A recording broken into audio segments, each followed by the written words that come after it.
Monroe County Executive Adam Bello has joined the growing list of Democrats who want Governor Cuomo to resign. But he says it has nothing to do with a phone call he received last week from one of the governor's top aides asking about his loyalty to Cuomo. Republicans, meanwhile, say this phone call and those calls made to other county executives alone, they're calling that egregious. Christian Garzone explains. Well, questioning loyalty, the GOP chair says this is just another example of corruption in the Cuomo administration and yet another example of why the governor needs to step down.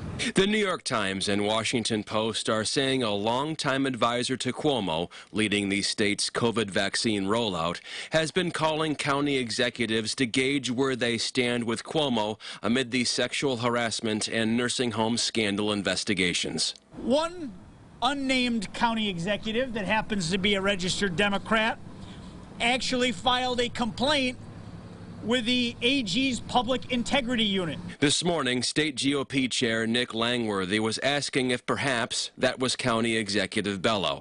It said the unnamed executive feared the county's vaccine supply could suffer if the executive did not indicate support for Cuomo. This is an illegal, corrupt quid pro quo. Executive Bello released a statement confirming a call took place with the vaccine czar, but added that vaccines were not brought up. Langworthy says whatever went on with this call and whoever the county executive is, it's time for Cuomo to leave office.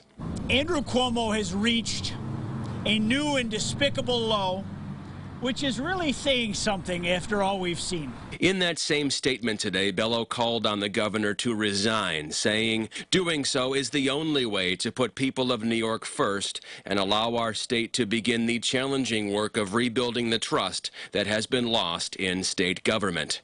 He added the time is now for Lieutenant Governor Hochul to step in, but Langworthy feels she's too attached to the administration.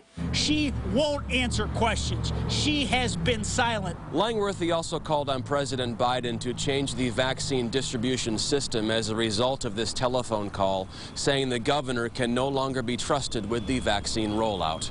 In downtown Rochester, Christian Garzone, News 8. Christian, thank you. The governor is responding to the accusations today, saying, quote, vaccine distribution in New York is based on objective criteria to ensure it matches eligible populations, ensure equity, and ability to rapidly administer shots in arms. To be clear, Larry's conversations did not bring up vaccine distribution. He would never link political support to public health decisions.